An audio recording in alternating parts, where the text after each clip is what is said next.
how's it going, everyone? Mr. Geyser here with the third video in our Lesson 10b series, where we'll be taking a look at our final Example 9. In Example 9, an exponential function of the form g of x is equal to b raised to the power of x minus h plus k is shown in the table below. We want to use the table to answer the following questions. For part A here, we want to describe the end behavior of the function. Well, first, let me just explore the function a little bit. And really, since I know that this function is an exponential function, I can kind of see these outputs here slowly doubling over time, where from here to here, it adds 0.15, then it goes to 0.2, then to 1, then to 2, 4, 8, 16. And I'm going to guess that that next doubling here is going to be plus 32, or really, we're looking at something with a base to the power of n. So when I'm describing my end behavior here, I can feel pretty confident that as x increases to infinity, that y, or g of x, is going to also increase to infinity. If I take a look at the other direction, the left end behavior, as x is approaching negative infinity, I need to remember my exponential graphs. My exponential graphs don't go down to negative infinity like logs do. They end up like teetering off along a horizontal asymptote in some way. And I can see that for this g of x here, it's getting closer and closer to this value of 1. So when I describe this end behavior, for the left end behavior, as x approaches negative infinity, g of x is approaching positive 1. On the other hand, as the limit of x approaches positive infinity, g of x approaches positive infinity. It's really easy to see this right end behavior as x goes without bound to the positive direction, but it's hard to see that as x approaches in the negative direction without bound, g of x is getting closer and closer to 1. However, I know you guys are pretty smart, and you guys can grasp that. If we look at part B, though, what is the value of k? We want to try and give a reasoning. For me, I want to try and reason out that maybe k is equal to 1 because as x approaches negative infinity, g of x is getting closer to 1. So there may be a horizontal asymptote at y equals 1. Let's take a look at part C. For part C, the output values change proportionally as input values increase in equal length intervals. We want to use this fact to determine the base of the function for g of x.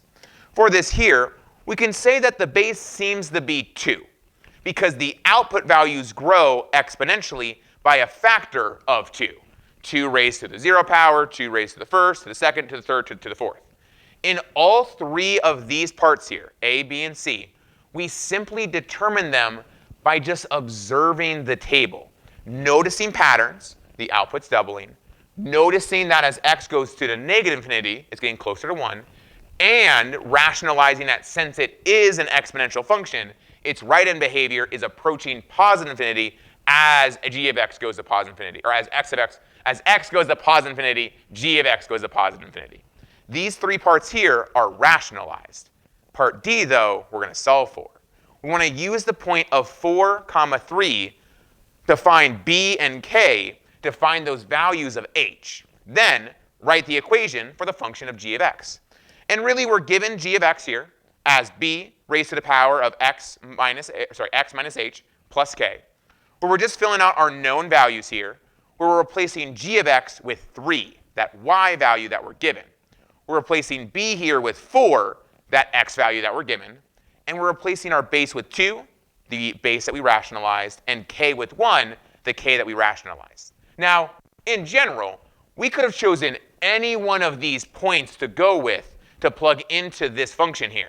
It happens to tell us to try out 4 and 3. 4 and 3 makes it really easy in a second, and I'll show you why. One of the first steps here is we really just want to try and subtract 1 to both sides to get that 2 equals 2 raised to the power of 4 minus h. Well, now that we have this here, 2 raised to the first power, just 2, is equal to 2 raised to 2 minus h, really we're just looking at the exponents. And we can get rid of those bases. Because if we took the log of base 2 of both sides, it just brings down those exponents.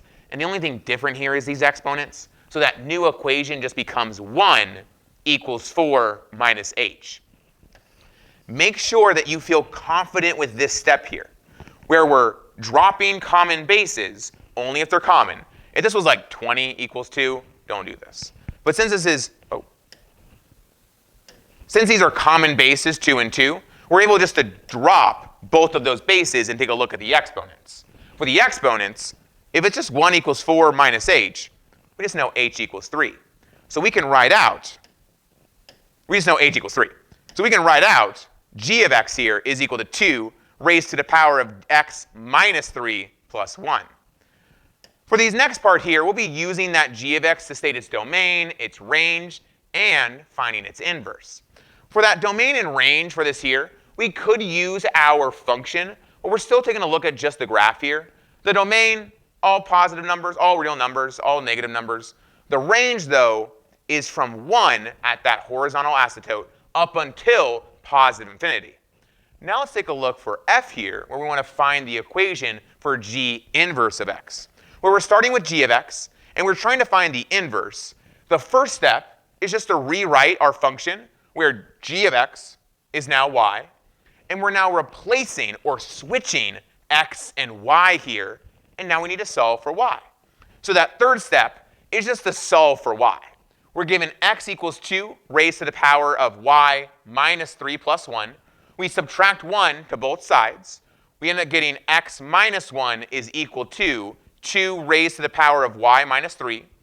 We can then take the log of 2 of both sides because we have a base of 2 here, and we want to bring that y minus 3 down into the equation. This eventually gives us the log base 2 of x minus 1 equals y minus 3. Then we just plus 3 to both sides. And we end up getting log base 2 of x minus 1 plus 3 equals y. Now remember, this is not the inverse function. The inverse function is g inverse of x equals log base 2 of x minus 1 plus 3. If you'll notice, both of these functions here are the same.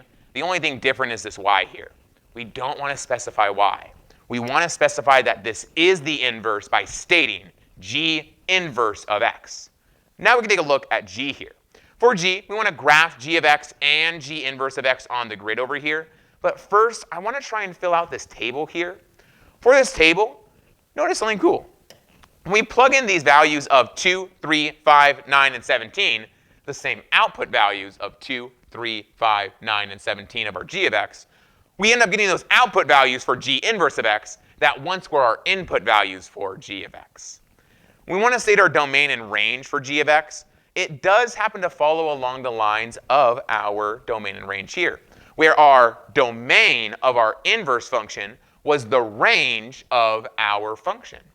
The range of our inverse function was the domain of our function. We can also rationalize this. We know that our inverse function is a log here. Since it's a log base 2, it's being moved horizontally 1 unit to the right. So instead of this domain being from 0 to positive infinity, the log function is moved to the right 1 unit, so that vertical asymptote is now at 1 here.